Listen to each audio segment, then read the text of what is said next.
Hello friends, এখন আমি তোমাদের এক চল বিশিষ্ট দ্বিঘাত সমীকরণ সেই সম্পর্কিত যে সমস্ত আলোচনা তোমাদের দরকার মাধ্যমিকের জন্য সেই জিনিসগুলো নিয়েই আলোচনা করব। তো প্রথমেই দেখো, এক চল বিশিষ্ট দ্বিঘাত সমীকরণ তার সাধারণ আকার কেমন সেটা হচ্ছে এই যে আকারটা তোমরা দেখতে পাচ্ছ, এই আকারের কোনো সমীকরণ যদি থাকে তখন তাকে বলবো এই এক চল বিশিষ্ট দ্বিঘাত সমীকরণ। তবে এই দ্বিঘাত সমীকরণ হতে গেলে খেয়াল রাখতে হবে সবসময় এক্ষেত্রে A naught is equal to zero. তার মানে এখানে দেখো যে চলরাশি, এখানে এক চল মানে দেখে নাও, তার আগে এখানে এক চল মানে দেখো চলরাশি একটাই, সেকে এক্স, এখানে চলরাশি একটাই আছে, তাই এটা এক চল বিশিষ্ট দ্বিঘাত। কেন? কারণ এই সংখ্যামালাটার সর্বোচ্চ পাওয়ার দেখো কত, যে চলরাশিগুলো আছে তার সর্বোচ্চ পাওয়ার, এখানে চলরাশি এক্স, এক্সের সর্বোচ্চ পাওয়ার এখানে 2, তাই এটাকে বলা হয় দ্বিঘাত। আর বাদ বাকিগুলো দেখো, এখানে এক আছে আর এখানে এর পাশে এক্স আছে, তার মানে সি এর পাশে মনে করে নাও এক্স টু দি পাওয়ার 0, তার মানে প্রথমে 2, তারপরে 1, তারপর 0, তাই সর্বোচ্চ পাওয়ার কিন্তু 2, তাই এটা হচ্ছে দ্বিঘাত। এবং চলরাশি একটাই, সে হচ্ছে এক্স, তাই একে বলা হয় এক চল বিশিষ্ট দ্বিঘাত সমীকরণ। এবার খেয়াল রাখতে হবে, এটাকে দ্বিঘাত থাকতে গেলে একদম প্রাথমিক যে শর্ত সেটা হচ্ছে এক্স স্কোয়ার যে টার্ম, তার যে সহগ কোফিসিয়েন্ট, মানে এ, এখানে দেখো এক্স স্কোয়ার যে টার্ম আছে তার সহগ হচ্ছে এ, সেই পদটা সবসময় নট ইজ ইকুয়াল টু 0 হতে হবে। অর্থাৎ এটা যদি 0 হয়ে যায় তাহলে কখনোই এই দ্বিঘাত আর কথাটা থাকবে না, অর্থাৎ এই টার্মটা তখন থাকবে না। তাই তখন কিন্তু এক চল বিশিষ্ট বলা যাবে, কিন্তু এই দ্বিঘাত সমীকরণ বলা যাবে না। কারণ এইটা না থাকা মানে এখানে যে সমীকরণটা থাকবে তখন তাকে বলবো আমরা একঘাত বিশিষ্ট। কারণ এখানে দেখো তখন একঘাত থেকে যাচ্ছে, এটা নেই মানে এটা থাকছে, তাই এটাকে একঘাত বিশিষ্ট বলা হবে, অর্থাৎ একঘাত সমীকরণ হবে তখন। তাই দ্বিঘাত থাকতে গেলে প্রধান শর্ত হচ্ছে এক্স স্কোয়ার যে টার্মটা থাকবে তার যে সহগ সে সবসময় নট ইজ ইকুয়াল টু 0 হতে হবে, আর 0 হলেই কখনো সে দ্বিঘাত থাকবে না। এটাই হচ্ছে দ্বিঘাত সমীকরণের থাকার প্রধান এবং মেন শর্ত। এবার দেখো, এই যে দ্বিঘাত সমীকরণ তোমরা দেখতে পাচ্ছ, এই দ্বিঘাত সমীকরণকে সমাধান করলে কটা বীজ পাওয়া যাবে? এই দ্বিঘাত সমীকরণকে সমাধান করলে দুটো বীজ অবশ্যই পাওয়া যাবে, অর্থাৎ দুটো রুট পাওয়া যাবে। তা আবার এটা খেয়াল রাখতে হবে, যেহেতু দ্বিঘাত সমীকরণ, এটা সবসময় তোমাদের মনে রাখতে হবে, যেহেতু এটা দ্বিঘাত সমীকরণ এবং অবশ্যই এ নট ইজ ইকুয়াল টু 0 হতে হবে, এ বি সি তিনটেই বাস্তব হতে হবে। তা এর সমাধান করলে দুটোর বেশি বীজ পাবো না, আবার দুটোর কমও বীজ পাবো না, এক্স্যাক্টলি দুটো বীজই পাবো। সেই বীজ কিভাবে বার করা যায় সেটা তোমরা অলরেডি অনেকেই জানো। তো তার মানে এটা জিনিস বুঝলাম যে দ্বিঘাত সমীকরণের সমাধান করলে কেবলমাত্র দুটো বীজই পাবো, তার বেশি পাবো না, তার কমও পাবো না। সেই বীজগুলো কিভাবে নির্ণয় করতে হবে, সেই নির্ণয়ের দেখো তোমাদের মাধ্যমিকের বইতে টোটাল 3টে পদ্ধতি আছে। নাম্বার 1 লিনিয়ার ফ্যাক্টরস, নাম্বার 2 এটা method of completing the square, আর নাম্বার 3 যেটা হচ্ছে 3 নম্বরে আছে দেখো শ্রীধর আচার্য। এই তিনটে পদ্ধতির সাহায্যে আমরা কোনো দ্বিঘাত সমীকরণের সমাধান করতে পারি এবং প্রত্যেক ক্ষেত্রে দুটো করে বীজ পাবো। তো খেয়াল রাখতে হবে লিনিয়ার ফ্যাক্টরের মাধ্যমে কিভাবে সমাধান করব আমরা। তোমাদের বইয়ের দেখবে পেজ নাম্বার 7-এ পরিষ্কার করে লেখা আছে, এই পদ্ধতির সাহায্যে বীজ নির্ণয়ের জন্য তাকে অবশ্যই লিনিয়ার ফ্যাক্টরস বা রৈখিক উৎপাদকে বিশ্লেষণ করে নিতে হবে আগে। তার মানে এটার সাহায্যে রৈখিক উৎপাদক অর্থাৎ রৈখিক উৎপাদকে বিশ্লেষণ করব। যেভাবে আমরা উৎপাদক বিশ্লেষণ করি সেইভাবে উৎপাদক বিশ্লেষণ করার পরে প্রতিটি উৎপাদককে শূন্যর সঙ্গে সমান করে বীজ নির্ণয় করতে হবে। প্রতিটি উৎপাদক শূন্যের সঙ্গে সমান করে তবেই কিন্তু আমরা বীজ নির্ণয় করতে পারবো। এটা হচ্ছে লিনিয়ার ফ্যাক্টরস। নাম্বার 2, এটা যেটা আছে এই পদ্ধতির সাহায্যে সমাধান করতে গেলে সেই সমাধানে যে রাশিটা দেওয়া থাকবে, যে সমীকরণটা দেওয়া থাকবে, সেই সমীকরণকে আগে পূর্ণ বর্গ আকারে প্রকাশ করা। অর্থাৎ এটাই সেই সূত্র, মানে এটাই সেই পদ্ধতি যে পদ্ধতির মাধ্যমে সেই প্রদত্ত দ্বিঘাত সমীকরণকে আমরা দুটির পূর্ণ বর্গ আকারে প্রকাশ করা। অর্থাৎ a স্কোয়ার মাইনাস বি স্কোয়ারের এই সূত্রে নিয়ে আসার পরে সেখান থেকে আমরা বীজের মান বার করতে পারবো সেই দ্বিঘাত সমীকরণটার। আর একটা যেটা হচ্ছে সেটা হচ্ছে শ্রীধর আচার্য। এই শ্রীধর আচার্যের সাহায্যেও আমরা সমাধান করতে পারি।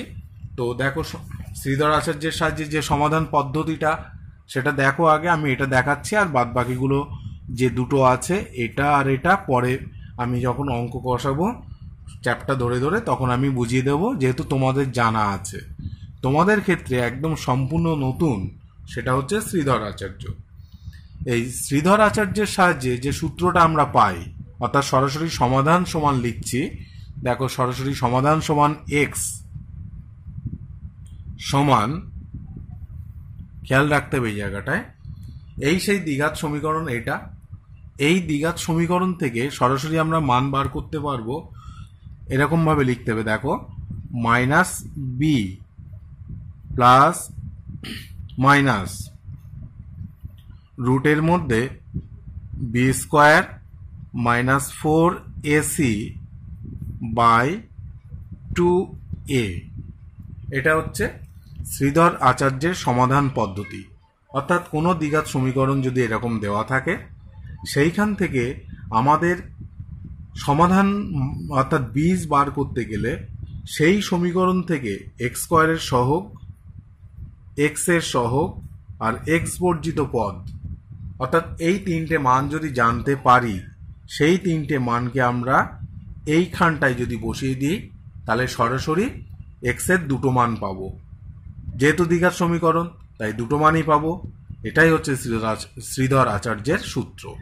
এই সূত্রের সাহায্যে আমরা সবসময় কোনো দ্বিঘাত সমীকরণের বীজ পেয়ে যাব। এবার দেখো, অর্থাৎ আমরা কোনো দ্বিঘাত সমীকরণের সমাধান করে দুটো বীজ পাবো আমরা জানি। সেই বীজটা শ্রীধর আচার্যের সাহায্যেই পাচ্ছি সেটাও বুঝতে পারছি, কিন্তু সেই বীজ দুটো প্রকৃতি কেমন, অর্থাৎ সেই বীজ দুটো বাস্তব হবে না অবাস্তব হবে, সমান হবে না অসমান হবে, সেই বীজগুলোর প্রকৃতি অর্থাৎ তারা কেমন সেটা জানতে গেলে সরাসরি আমাদের সমাধান না করলেও চলে। কোনো দ্বিঘাত সমীকরণ থেকে একটা জিনিসের মান বার করতে পারলে তবেই আমরা বলতে পারবো সমাধান না করেই তাদের বীজদ্বয়ের প্রকৃতি কেমন সরাসরি বার করতে পারবো। সেক্ষেত্রে কি বার করলে আমরা বুঝতে পারবো যে ওই সমীকরণের বীজগুলো বাস্তব হবে না অবাস্তব হবে, সমান হবে না অসমান হবে, এগুলো আমরা বুঝতে পারবো। দেখো সেইটা হচ্ছে সেই যে জিনিসটা বার করতে হবে সেটা হচ্ছে এই যে শ্রীধর আচার্যের সূত্রে যে জায়গাটা দেখতে পাচ্ছ রুটের মধ্যে, ওটাকে বলা হয় নিরূপক। তাহলে আমি লিখলাম নিরূপক বলে, নিরূপক, ওর নাম দেওয়া হয় নিরূপক। অর্থাৎ বি স্কোয়ার মাইনাস 4ac, এই নিরূপকের মানটা তোমাদের বার করে নিতে হবে। কিভাবে বার করব? কোনো দ্বিঘাত সমীকরণ দেওয়া থাকলে দেখো এ বি সি, সেই সমীকরণ থেকে এ বি সির মানগুলো বসিয়ে দিলে একটা মান বেরোবে। কি বেরোলে আমরা বলবো দেখো নিরূপকের মান যদি অর্থাৎ বি স্কোয়ার মাইনাস 4ac মান যদি শূন্য হয় একরকম বলবো, আবার বি স্কোয়ার মাইনাস 4ac যদি শূন্যর থেকে গ্রেটার দ্যান 0 হয় তাহলে আরেক রকম বলবো। যদি b square minus 4ac less than 0 হয় তাহলে আরেক রকম বলবো। এই প্রথমটার ক্ষেত্রে এইটা যখন হবে অর্থাৎ দেখব যে বি স্কোয়ার মাইনাস 4ac মান 0 হয়ে গেছে ক্যালকুলেশন করে, তাহলে বলবো বীজদ্বয় বাস্তব, এটা তো অবশ্যই বলতে হবে, বাস্তব ও সমান। কি হবে? বাস্তব ও সমান, এটা কিন্তু আমাদের বলতে হবে। এবং মনে রাখতে হবে নিরূপকের মান যদি 0 সমান হয় তাহলে বাস্তব আর সমান হবে, এটা আমাদের মুখস্থ রাখতে হবে। আবার এই বি স্কোয়ার মাইনাস 4ac যদি গ্রেটার দ্যান 0 অর্থাৎ শূন্যর থেকে বড় হয় তাহলে সেক্ষেত্রে কি বলবো? বাস্তব ও অসমান, অর্থাৎ বাস্তব আর অসমান। দেখো সব ক্ষেত্রেই বাস্তব, তাহলে 0-র সঙ্গে সমান হলে সমান, 0-র সঙ্গে যদি সমান না হয়, যদি গ্রেটার দ্যান 0 হয় তাহলে অবশ্যই বাস্তব হবে এবং অসমান হবে। এবং 0-র থেকে যদি ছোট হয় তখন সেক্ষেত্রে জিনিসটা খেয়াল রাখতে হবে, বাস্তব আর হবে না, অবাস্তব হবে। অবাস্তব এটা কি হলো? তাহলে অবাস্তব হলো, এটা মনে রাখতে হবে। অর্থাৎ এর কোনো বাস্তব সমাধান নেই যখন b square minus 4ac less than 0, অর্থাৎ এই কন্ডিশনটা যখনই আসবে অর্থাৎ 0-র থেকে ছোট, এই 0-র থেকে ছোট, তখন কিন্তু বাস্তব সমাধান থাকবে না।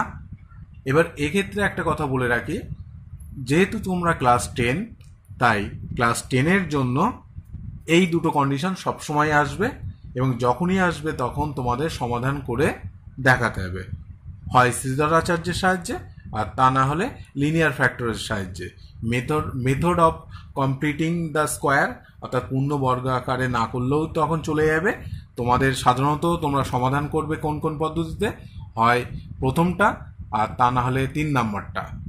যখন খেয়াল রাখবে, সবসময় একটা জিনিস খেয়াল রাখতে হবে, তোমাদের বাস্তব মানে অর্থাৎ greater than 0 or is equal two 0 এই দুটোর ক্ষেত্রে সমাধান করতে হয়। সমীকরণ দেওয়া হবে, সমাধান করে দেখাতে হবে। কিন্তু ক্লাস 10-এর জন্য এই জায়গাটা কখনোই আসবে না, অর্থাৎ যখন দেখবে অবাস্তব এসে যাচ্ছে তখন তোমাদের আর সমাধান করতে হবে না। এটা তোমাদের ক্লাস 10-এর জন্য না, এটা ক্লাস 11-এর জন্য। তোমরা যখন 11-এ উঠবে তখন অবাস্তব সংখ্যা কি এবং কমপ্লেক্স নাম্বার কি যখন জানতে পারবে, তারপরে গিয়ে তোমরা এই পদ্ধতির একটা সমাধান করতে হয়। তার জন্য দ্বিঘাত সমীকরণের একটা চ্যাপ্টার আছে, সেখানে তোমাদের সমাধান করে দেখাতে হবে। আপাতত তোমাদের এই কন্ডিশনের জন্য কোনো সমাধান করতে হবে না, শুধু এইটার জন্য সমাধান তোমাদের করলেই হবে। এবার দেখো, আমরা তো নিরূপকের সাহায্যে বীজদ্বয় বাস্তব কি অবাস্তব সেটা বুঝতে পারছি, কিন্তু আবার অনেক দ্বিঘাত সমীকরণের সহগগুলো দেখে সেখান থেকে বীজদ্বয়ের অনেক প্রকৃতি আমরা জানতে পারি এবং খুব সহজ, এর সাহায্যে অনেক শর্ট কোশ্চেন আসে, সেই জন্য সেটাও তোমাদের অবশ্যই জানা উচিত। অর্থাৎ এবার দেখব সেই দ্বিঘাত সমীকরণের সহগগুলো দেখে আমরা কি কি নির্ণয় করতে পারি সেটা আমি তোমাদের বোঝাচ্ছি। দেখো, কোনো দ্বিঘাত সমীকরণের যদি এক্স স্কোয়ারের যে টার্ম তার সহগ এ যদি 0 হয় তাহলে অবশ্যই দ্বিঘাত হবে না, 1 number. 2 number, A naught is equal two 0 হলে অবশ্যই দ্বিঘাত হবে, এটা তোমাদের সবারই জানা, কারণ দ্বিঘাত সমীকরণের শর্তে বলাই আছে যে এ নট ইজ ইকুয়াল টু 0 হতেই হবে, তাহলেই দ্বিঘাত থাকে, তাই এটা সেই শর্ত। এবার 3 নম্বর শর্তটা দেখো, 3 নম্বর শর্তে বলা আছে এ সমান সি। যদি সেই দ্বিঘাত সমীকরণকে ভালো করে অবজারভেশন করে যদি দেখো এর সঙ্গে সমান সি হয়েছে, তাহলে বীজদ্বয় পরস্পর অনন্যক হবে। অর্থাৎ কি হবে, কোনো একটা সমীকরণের অর্থাৎ কোনো একটা দ্বিঘাত সমীকরণের দেখো যদি এ সমান সি হয় তাহলে বীজদ্বয় তো অনন্যক হচ্ছেই। অর্থাৎ কোনো একটা সমীকরণের বীজ যদি 2 হয় তাহলে সেই সমীকরণের আরেকটা বীজ হবে 1/2। কত হবে? 1/2। যদি 3 হয় তাহলে আরেকটা বীজ অবশ্যই হবে 1/3। এটাই হচ্ছে পরস্পর অনন্যক হওয়ার ব্যাপার। এবার যদি a প্লাস সি সমান 0 হয়, অর্থাৎ এ পদ সহগ আর সি সহগ দুটো যোগফল যদি 0 হয় তাহলে বীজদ্বয় পরস্পর তো অনন্যক হবেই এবং বিপরীত চিহ্ন যুক্ত হবে। এবং কি যুক্ত হবে? বিপরীত চিহ্ন যুক্ত। এটা অবশ্যই তোমাদের জানা দরকার। আবার কখনো কখনো দেখা যায় যে বি সমান 0, অর্থাৎ কোনো দ্বিঘাত সমীকরণের বি সমান যদি 0 হয় তাহলে সেক্ষেত্রে বীজদ্বয় হবে সমান ও বিপরীত চিহ্ন যুক্ত। আগেরটা হয়েছিল বীজদ্বয় পরস্পর অনন্যক ও বিপরীত চিহ্ন যুক্ত। এটা কিন্তু খেয়াল রাখতে হবে, সমান হবে বিপরীত চিহ্ন যুক্ত হবে। এবার যদি কখনো দেখো যে সি সমান 0 হয়েছে তাহলে সেই দ্বিঘাত সমীকরণের একটা বীজ অবশ্যই শূন্য হবে। সেই সমীকরণের একটা বীজ অবশ্যই শূন্য হবে, আর একটা যা খুশি তাই হতে পারে। তাহলে এই যে তোমাদের ক্লাস 10-এর জন্য যে মোট 6টা আমি দিয়ে দিলাম, এই 6টাই ভেরি ভেরি ইম্পর্টেন্ট। অর্থাৎ কোনো দ্বিঘাত সমীকরণ থেকে শ্রীধর আচার্যের সূত্রের সাহায্যে যে নিরূপক পেয়েছিলাম, সেই নিরূপকের সাহায্যে আমরা বাস্তব না অবাস্তব, সমান না অসমান সেটা জেনেছি, কিভাবে বার করতে হয় সেটা দেখিয়েছি। আর এখন দেখালাম সবগুলো দেখে আমরা কিভাবে বুঝবো সেটা দ্বিঘাত না দ্বিঘাত না, তাদের বীজদ্বয় পরস্পর অনন্যক না অনন্যক না, না বিপরীত চিহ্ন যুক্ত। আবার এরকমও দেখেছি সমানও হতে পারে বিপরীত চিহ্ন যুক্ত, সমান বিপরীত চিহ্ন যুক্ত, আবার এটা হতে পারে একটা বীজ শূন্য। তাহলে এই সমস্ত জিনিসগুলো তোমাদের অবশ্যই জানা দরকার। না জানলে তোমাদের প্রশ্নমালার অঙ্কগুলো কষতে গেলে অনেক প্রবলেম তোমাদের আসবে, সেগুলো তখন তোমাদের অঙ্ক থেকে অনেক কঠিন জায়গায় নিয়ে চলে যাবে।